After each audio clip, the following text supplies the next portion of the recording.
Bonjour, aujourd'hui, nous sommes dans Matthieu chapitre 23 et notre titre, notre thème, Jésus, les hypocrites et moi. Ne partez pas, restez là.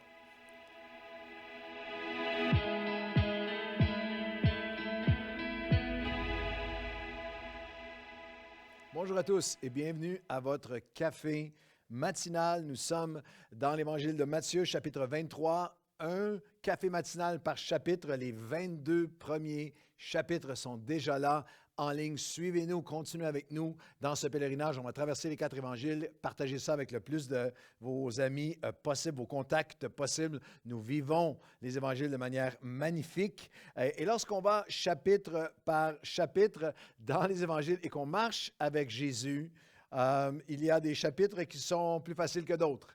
Et celui-ci est un chapitre intense, très intense.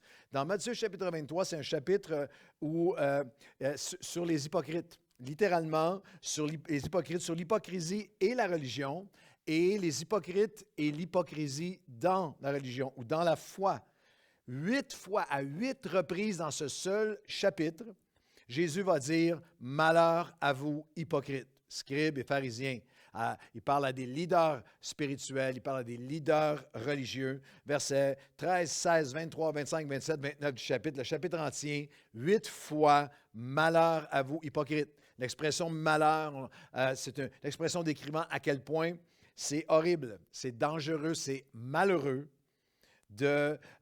et grave de salir, de souiller quelqu'un ou quelque chose d'aussi beau, d'aussi puissant, d'aussi noble et éternel que Dieu et le royaume de Dieu en étant faux, en prétendant, en n'étant pas vrai ou authentique. Le chapitre 23 commence avec Jésus qui parle à la foule et à ses disciples, mais il dit, les scribes et les pharisiens sont assis dans la chair de Moïse. Faites donc et observez tout ce qu'ils vous disent, mais n'agissez pas selon leurs œuvres, car ils parlent, mais ne font pas. Verset 5. Ils font toutes leurs actions pour être vus des hommes. Le mot utilisé ici, hypocrite, hypocrites, est un mot de théâtre. C'est un mot, on dit, on va voir une pièce avec les hypocrites, les acteurs, les comédiens. Et c'était relié à des masques qu'ils portaient pour les différents rôles. Alors, c'est comme un acteur au théâtre qui joue un rôle qu'il n'est pas vraiment, bien sûr. Porte un masque pour couvrir qui il est vraiment. Fait semblant, dissimule, qui est faux, qui prétend, qui est un personnage, incarne un personnage publiquement qu'il n'est pas du tout afin de tromper. C'est toute la notion théâtrale. Il y a quelques pensées très importantes lorsqu'on parle des hypocrites, de Jésus, les hypocrites, et moi, et toi. Et la première, c'est ce que j'appelle l'argument de l'hypocrisie et des hypocrites. On me l'a lancé très souvent. C'est un classique, c'est un des plus utilisés par ceux qui rejettent l'Église ou qui rejettent les chrétiens ou qui n'ont jamais voulu approcher l'Église ou qui ont été déçus dans l'Église et vont dire quelque chose du genre « Moi, je ne veux pas aller à l'Église, c'est rempli d'hypocrites. C'est pour ça que je ne vais pas à l'Église, c'est pour ça que je ne crois pas. » Certains un peu plus, les chrétiens disent avoir Jésus, mais je ne vois pas Jésus en eux. Il y a tellement de différence entre ce qu'ils disent et qui ils sont.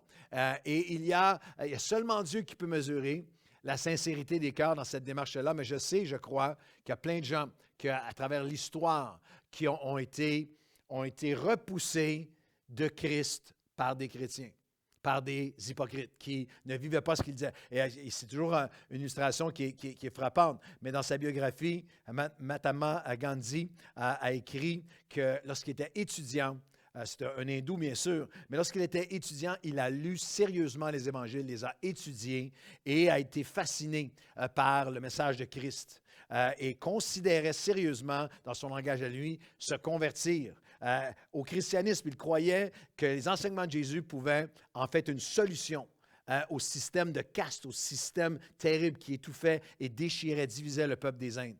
Alors, un dimanche, il a décidé d'aller à une église protestante, une église évangélique, avec l'intention d'écouter le message et surtout de parler après avec le pasteur et de lui demander comment on fait pour se convertir au christianisme. Mais il ne s'est jamais rendu à son siège parce qu'il y a un placeur, un placier, qui, lorsqu'il a vu la couleur de sa peau, a vu sa culture, a vu qui il était, lui a dit « Va donc dans une église comme les tiens. » Et dans sa biographie, il écrira, il a littéralement empêché d'entrer. Alors Gandhi écrira quitter l'Église, ne jamais retourner, et a dit, si les chrétiens ont un système de caste, un système de hiérarchie et de statut et de discrimination, ainsi, je vais demeurer un hindou. Et plus tard, il dira, j'aime l'enseignement de Christ. Je n'aime pas les chrétiens parce que vous êtes tellement contraires, vous êtes tellement différents de Christ. Alors, dans son préjugé, ce placeur a non seulement trahi Jésus, mais il a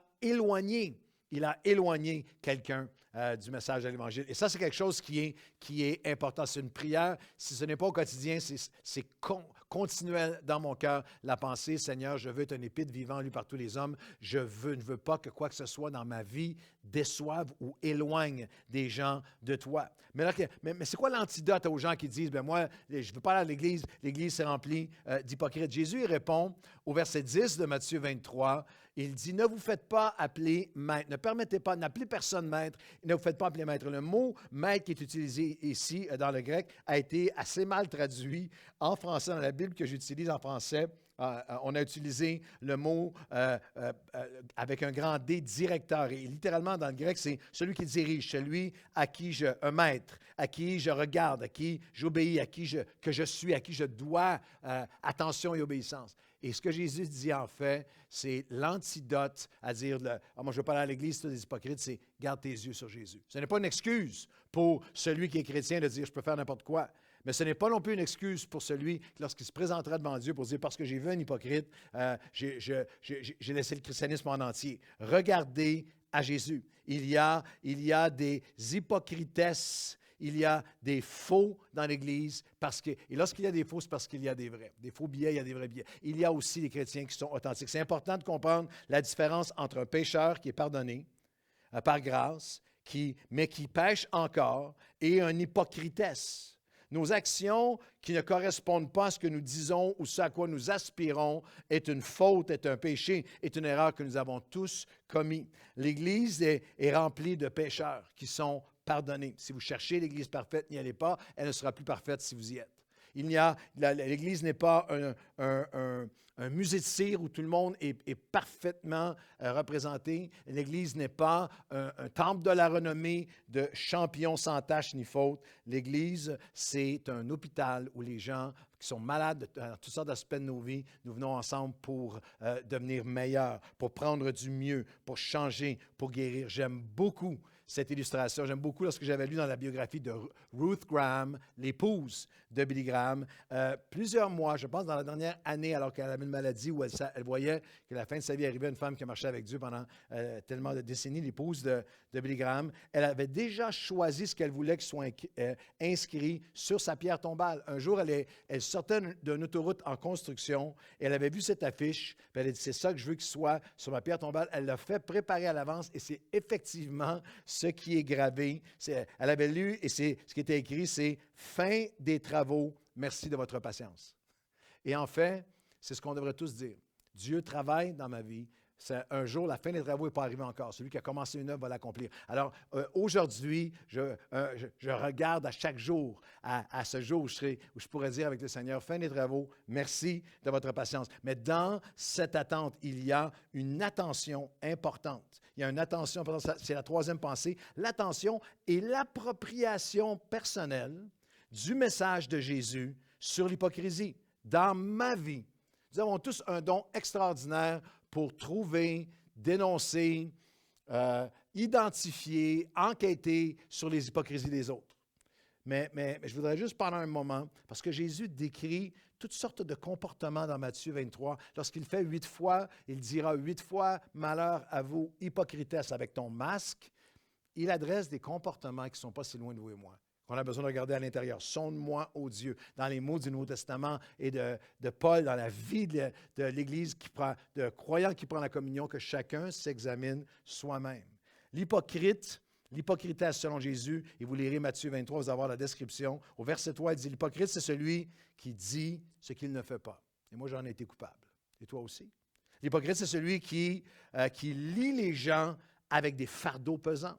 Puis il y a plein de mouvements religieux, évangéliques, chrétiens, qui font cela, qui mettent des fardeaux sur les gens. Jésus dira même qu'ils font par leurs actions ils font leur action pour être vus des hommes. Verset 5, pour être vus.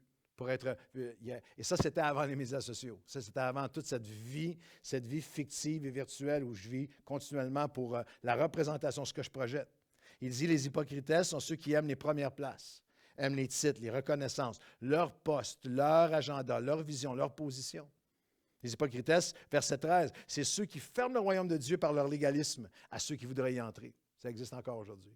Les hypocrites, c'est ceux qui utilisent la religion pour leur profit, leur élévation, pour profiter des démunis. Là, Jésus est très marquant au verset 14 de Matthieu 23. « Malheur à vous, scribes, pharisiens, hypocrites, vous dévorez les maisons des veuves et vous faites pour l'apparence de longues prières. À cause de cela, vous serez jugés plus sévèrement. » Puis il y a plusieurs cultures évangéliques à travers le monde francophone où le titre de pasteur donne une autorité, un pouvoir de soutirer des choses aux gens et nous répondrons devant Dieu. L'hypocrisie, selon la Bible, c'est lorsque, c'est en vous, c'est en moi. Au verset 15, il parle de ceux qui, il dit, vous parcourez la terre entière pour gagner une âme, puis une fois que vous l'avez gagnée, vous la rendez captive de votre légalisme, vous la rendez aussi aveugle que vous l'êtes. Vous faites des promesses et serments, verset 19, mais vous jurez, mais vous n'accomplissez pas ce que vous avez promis. Et ça, chacun d'entre nous, on a besoin de juste venir devant Dieu et dire, oh, Seigneur, c'est quoi l'appropriation, c'est quoi l'attention à ton message sur les hypocrites? Puis il y a 3 pensées que Jésus nous donne. Voici comment chaque jour je dois faire face à la réalité de l'hypocrisie dans ma propre vie. La première, toujours dans le même chapitre, il faut toujours commencer par l'intérieur. Il faut toujours commencer et continuer par l'intérieur. Matthieu chapitre 23, verset 25. « Malheur à vous, scribes, pharisiens, hypocrites, parce que vous nettoyez le dehors de la coupe et du plat, et qu'en dedans, il y a plein de rapines, il y a plein d'ossements, il y a plein d'impuretés à l'intérieur. Pharisiens aveugles, nettoie donc premièrement l'intérieur et la coupe du plat, afin que l'extérieur aussi devienne net. » Verset 28, « Vous de même au dehors, vous paraissez juste aux hommes, mais à l'intérieur, vous êtes pleins d'eux. » Alors, voici l'antidote de Dieu pour moi. Voici le chemin de Dieu face à l'hypocritesse, qui est une réalité, un combat, qui est quelque chose à laquelle je dois faire face dans ma propre vie. Il faut commencer par nettoyer l'intérieur. Mon cœur, mes motifs, les choses, mes attitudes, mes 80 000 pensées par jour. Quelqu'un m'a dit cette semaine, 80 000 pensées par jour, l'être humain en moyenne. Alors, Seigneur, viens nettoyer l'intérieur aujourd'hui. Il faut commencer par l'intérieur. Il faut comprendre les impacts. Au verset 35 et 36, il parle d'afin que retombe sur vous tout le sein de sang répandu sur la terre. Je vous le dis en vérité, tout cela retombera sur cette génération. Jésus dit, les choses que je refuse de lui redonner, les comportements que j'ai, les attitudes que j'ai, les liens que j'ai, je les répands de génération en génération. Je les répands sur les gens autour de moi. Ma résistance à l'œuvre de Dieu en moi, mon hypocritesse où je veux paraître plus que laisser faire son œuvre en profondeur en moi, peut affecter tout le monde autour de moi. Comprendre l'impact, et il faut ouvrir nos cœurs à son invitation. Le chapitre est magnifique. Il se termine avec le verset 37 où Jésus dit, « Jérusalem, Jérusalem, tu as tué les prophètes, tu as lapidé ceux qui te sont envoyés. Combien de fois ai-je voulu te rassembler tes enfants? Comme une poule rassemble ses poussins sous ses ailes, mais tu m'as refusé, mais tu n'as pas voulu. » Et c'est l'endroit, selon Luc, où Jésus a pleuré. Il n'a pas seulement prié, mais il a pleuré sur Jérusalem. C'est un texte assez saisissant, même la lumière, en ce moment où on enregistre ce café matinal, il y a encore tous les conflits qui prennent place en Israël et avec la Palestine et dans la bande de Gaza. Il lisez ce verset de Jésus dans l'Évangile de Luc, chapitre 19, verset 41, sur Jérusalem. Toi aussi, au moins, en ce jour qui s'est donné, Jésus regarda la ville et pleura sur elle et dit, toi aussi, au moins, en ce jour qui s'est donné, si tu avais accepté de connaître les choses qui t'appartiennent, qui appartiennent à ta paix, mais maintenant, elles sont cachées à tes yeux. Il viendra sur toi des jours où des ennemis t'environneront de tous les côtés, t'enfermeront, te serreront de toutes parts. C'est là qu'Israël est encore aujourd'hui. Ils te détruiront, toi et tes enfants, ils t'attaqueront, ça sera une menace sur toi et tes enfants. Ne laisseront pas une pierre sur pierre parce que tu n'as pas connu le temps où tu as été visité. Et Jésus nous visite mais visite-moi et toi aujourd'hui. Il dit, je veux venir faire une œuvre à l'intérieur dans ta vie, une œuvre de grand impact. Alors aujourd'hui, c'est tous les gens autour de toi. Et le prix hallucinant de lui résister, de m'accrocher à l'hypocritesse en moi qui veut garder l'apparence et ne le laisse pas agir dans ma vie. Alors aujourd'hui, Seigneur, nous venons à toi. Et aujourd'hui, nous ne disons pas l'hypocrite, c'est l'autre. Nous disons, Seigneur, comme Ruth Graham, tu as encore besoin de travailler en moi. Et tu dis, Seigneur, si il y a quelqu'un qui regarde en ce moment et qui a dit, je ne veux rien savoir des églises, c'est tous des hypocrites. Seigneur, il y a cet appel, cet antidote que nos yeux ne sont pas sur les hommes, mais sur toi. Et Seigneur Dieu, que nous nous présentons aujourd'hui devant toi et viens nettoyer l'intérieur. Viens nettoyer l'intérieur, Seigneur. Viens faire ton œuvre à l'intérieur. Rappelle-nous à comprendre l'impact de nos cœurs devant toi sur tous les gens autour de nous. Et Seigneur, nous entendons ta voix, nous entendons tes larmes qui pleurent, qui disent, venez à moi. J'ai voulu vous rassembler, j'ai voulu vous faire connaître votre paix, j'ai voulu te libérer, mais tu m'as refusé. Mais aujourd'hui, nous ne te refusons pas. Hein? Nous nous ouvrons à toi.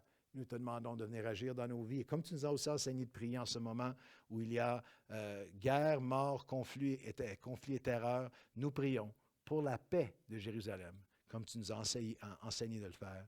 Dans le nom de Jésus. Amen. Bonne journée à tous.